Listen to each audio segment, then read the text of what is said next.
Hey everybody, Brian here with Pitfaced BBQ, and more specifically the Pitfaced BBQ Whiskey Crew. Not sure if that'll show up, whatever.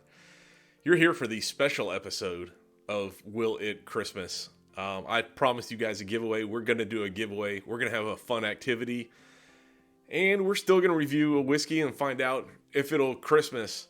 The giveaway here, you can see up, next to my head here. Obviously the image has changed a little bit. This is the prize package that will be given away. We got our meat massage, our spicy meat massage, and a Pitfaced BBQ Whiskey Crew official Glencairn. Don't want to miss your opportunity to win this one. It's going to require, like I said, your participation. You'll be commenting down below to get your entry in. It's going to be fun. This is a question that I've posed to some friends and family. Had some spirited debates, a little controversy. A lot of fun, though, and I think some of you all are going to take it back to your house and maybe ask the same question, see what kind of responses you get out of it. But I'm going to give you today my 3 favorite and my 3 least favorite, or the 3 worst Christmas decorations of all time. And now, like I said, it's my opinion. Don't come shooting the messenger. I know there's some controversy in here. Maybe I'm trying to pull that, clickbaity thing off where I get everyone all heated and pissy at the host, but no, this is good fun. I do stand by these decisions, though. I could go on and on about it, but I think what you want to hear is the 3 worst and the 3 best Christmas decorations. Let's kick it off. So we're gonna start with the worst. This is number 3, which I guess would be like the 3rd less bad out of all of them. I mean, it's not the worst, but it's number 3 on that list. And if you know one thing about me, besides getting a bubble throat there, if you know one thing about me, it's that I don't front no games. And that's my problem with this particular decoration. It's fronting games where games don't need to be fronted. So for the number 3 spot in my worst Christmas decoration list, we're going to go with flocking. Now, if you aren't familiar with the game being fronted here, I'm talking about the attempt to look like fresh snow on a Christmas tree. And here's my issue. Your Christmas tree, sitting in your living room. It's covered in lights, like warm lights. Sitting next to a Yuletide log, burning in the fireplace. Your tree is not supposed to be covered in snow. I don't expect it to be covered in snow. You shouldn't expect it to be covered in snow. Like, snow in that situation is a bad thing, not a good thing. So flocking, like, it's not even mimicking a desirable scenario. Like, that condition shouldn't exist. And not to mention the application of the flocking, like it's very splotchy. It looks worse than my sad attempt to grow facial hair. Only difference is when you shake, if I go shake my head, it doesn't fall off and make your gifts look like they're covered, make your gifts look like they were wrapped by someone with dandruff. Like, flocking, no go. Number 3 on my 3 worst list. That brings us to number 2. Now, I understand number 2. This one's definitely going to generate some controversy. And there's an argument to be made that I'm miscategorizing this, that it's not even really a decoration, or that I'm undervaluing like the amount of joy that is generated just through its creation. But I stand firm by this one, that number 2 on my worst Christmas decoration list is the gingerbread house. Now, I want to be real clear here. I do have 2 young girls, and they make wonderful gingerbread houses every year. It's a tradition. And they rightfully look forward to it. I get it. I get excited for them. And as a Christmas activity, it's a beautiful thing. The problem is, once the activity ends, the fruits of that labor get deployed as a decoration. And that's where I start taking issue. So the point of gingerbread, candy, icing, chocolates, that's for indulging your sweet tooth. That's why those things exist. However, the point of a gingerbread house is to rob you of that opportunity, and it turns like the icing and the caulking and the graham crackers into shingles and gumdrops into faux Christmas lights and whatever. It renders all those tasty vittles absolutely inedible, and that's an issue. Well, the best case scenario with it is like you get a plot of prime real estate in your house occupied by a structure so shaky and wobbly, unstable, it like a 7-figure bribe wouldn't get a building permit for that thing. Worst case, it falls to the floor. It creates this cleanup effort of tens of dollars of what could have been good candy, or like it gets eaten by the dog and it has to get thrown away. Well, I say it that way. If that happens early enough, maybe that's the best case scenario. Dog eats it immediately, then it gets thrown away. Whatever. Yeah, that's the best case scenario, the dog eats it. Worst case scenario, one of these other ones. But either way, as a decoration, second worst is the gingerbread house. Now, before I get to my top one, I'll give a couple of honorable mentions that had come up. One was inflatables. Now, I get that. That was close to making the top 3. It's a good one. It's because it feels like a cop-out to put like a lot of decoration with minimal effort and originality. And I say that as someone that has 2 big inflatables in his front yard, but whatever. It's still kind of bad. And then the realistic and like realistic Santa and elf faces. That's pure terror. That's not like Santa. He's supposed to look like a caricature, not like creepy and scary realistic. And then yeah, whatever. Those are honorable mentions. Now I'm gonna need to take a pour or a little sip for this one because we're at what is the worst Christmas decoration of all time. This decoration is like the decorative equivalent of smoking in your living room. Now, hear me out. It's like even if you stopped smoking in your living room like months ago, when people come over, it's still evident that you used to smoke at some point in that living room. And the same holds true for the absolutely abhorrent tinsel. Now, I will grant tinsel has noble intentions. It's supposed to give Christmas lights this like little extra flicker, whatever. But it's less successful at that than it is at getting everywhere except for where you intended, and then being impossible to like fully clean up.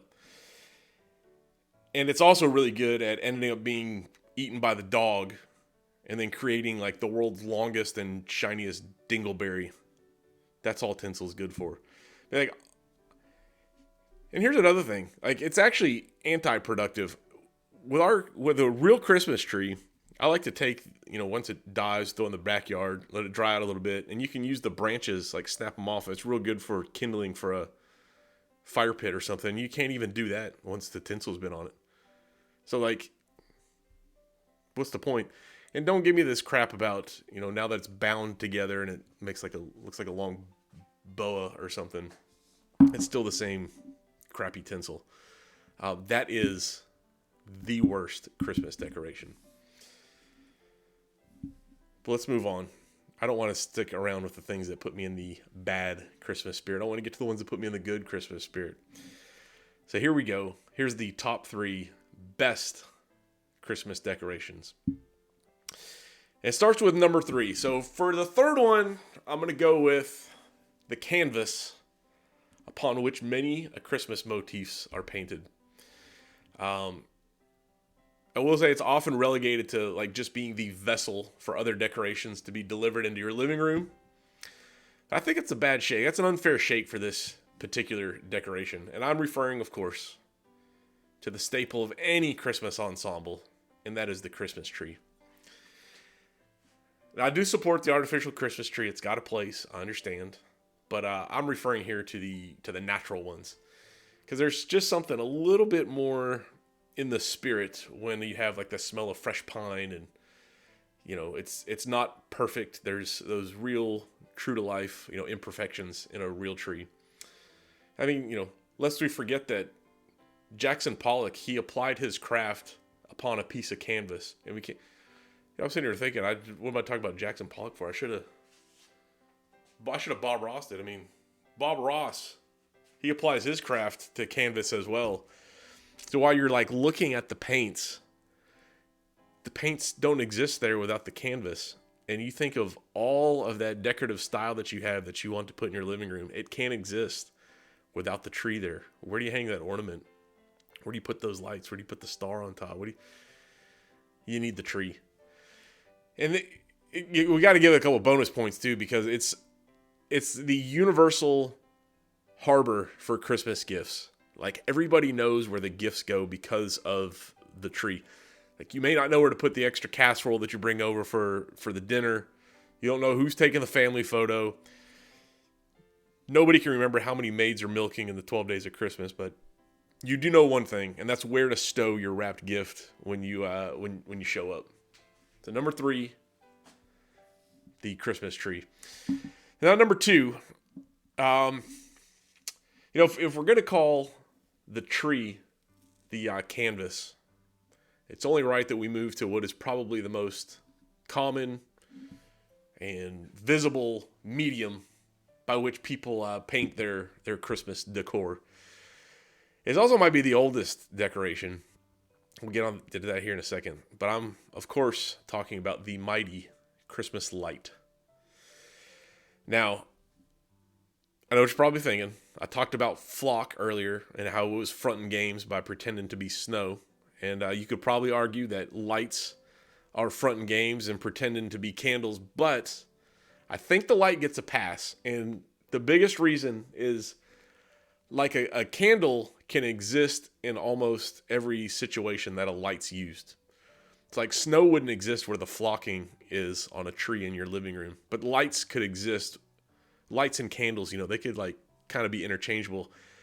All we've done, we opted for consistency and sustainability and, knock down the fire hazard a little bit by switching to actual lights. So this is a good thing. Lights are not fronting any games. Now, I said that these are the oldest. Maybe the oldest. I was looking into it. The lights are kind of replacing the candles. The candles were originally used to like symbolize the first light of Jesus. And, like the light of Jesus. It was bringing Jesus' presence into your home. And the first light to symbolize Jesus was the Star of Bethlehem.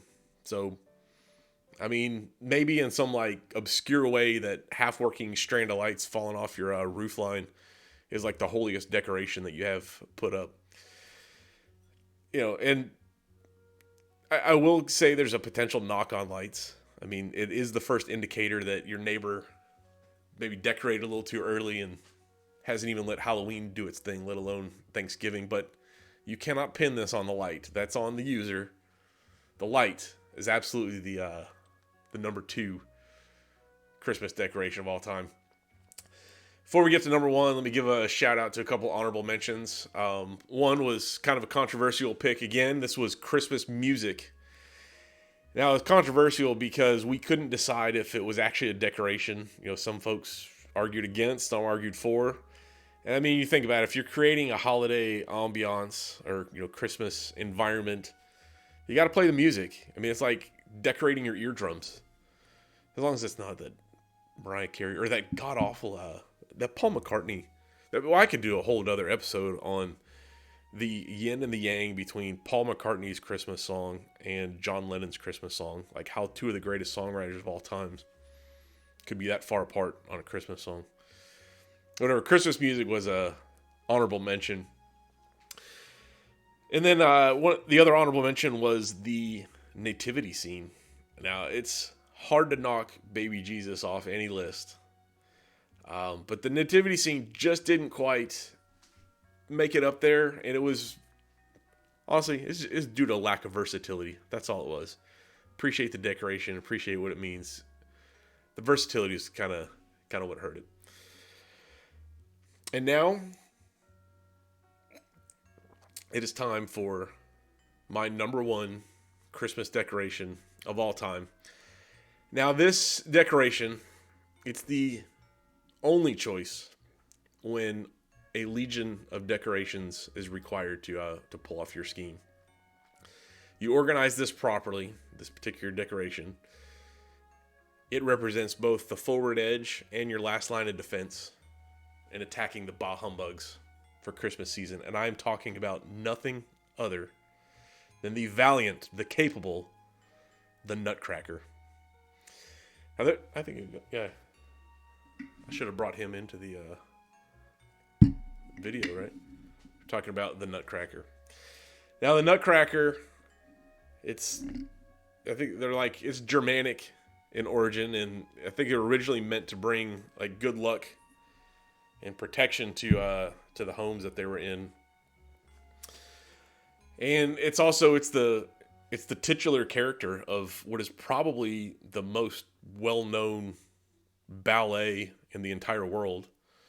And frankly, in a pinch, it can even perform a functional task. Like if you need to gain access to the delicious walnut or hazelnut, let your man here step right in. They come in all shapes, all sizes, and mediums beyond just the traditional wooden variety. But I will argue that a proper wooden Nutcracker does stand atop the whole totem pole. Our house, if we were to do a tour, there's like 70 of them here, and we even have 2 like at the front entrance, big, tall, in stature ones. That's what greets you when you first enter our home of holiday warmth. And you think about it, like if you can't come up with a gift idea, or you don't even know what you want to decorate Christmas-wise for your own house, you go to Google, you think of something that you like or the person you're giving a gift to likes, and you just put Nutcracker at the end of it and put it into Google, and I promise you, you will find a Nutcracker version of the thing that you're into. It's like it's the Rule 34 of the internet, but for Christmas decorations. You don't have to look up Rule 34. But there you have it. There's your bottom 3 and your top 3 Christmas decorations. Now, if you want a chance to win this rub and the Pitfaced BBQ Whiskey Crew glass, what I need you to do is hop on down in the comments and tell me what your top 3 and bottom 3 Christmas decorations are. We will take those names in for, I don't know, we'll give it a few days, let some folks get some entries in there, draw one at random, and then I will reach out to the winner, and we'll get some rub and a whiskey glass too. I don't know, maybe you can participate in Will It Christmas with your own Pitfaced BBQ Whiskey Crew glass when the time comes. Try to get through those, with a little bit of speed, because I know you don't want to sit around and watch a video all day long. But there it is. You know how to enter the contest. I promised you that we would do a little tasting, because we have to Will It Christmas something every time. We're going to fire right through it real quick. We have the Shinobu Blended Japanese Malt. This is finished in Mizunara oak casks. I think anything finished in a Mizunara oak cask has a little bit of this funky mushroom type taste to it, but like in a good way. I like them all. This is going to be tough, though, to see if it can actually Christmas. That's what I was sipping on during the countdown. Let's see what happens. We're going to add a little boop of the knot. I'm going to fire off some notes, then have y'all get on with the rest of your Saturday. Maybe get your comments in down below.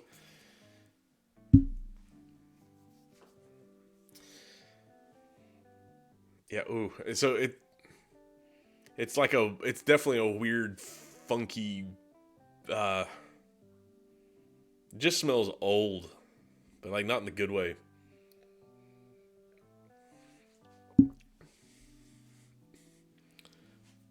I'm not going to dwell on this one too long. Mizunara is good. The knot's good. Together, it just, it's like pumpkin pie, Christmas pumpkin pie, but eaten on like February 7th after it sat on the counter the whole time. It's stale, like almost chalky. Nothing's blended. It makes, I mean, who wants a peppermint mushroom? And that's kind of what I got, is a peppermint mushroom. What are we going to give this? Let's give this 2 tinsels, 1 flocking, and 3 gingerbread houses, and I will say that this absolutely will not Christmas.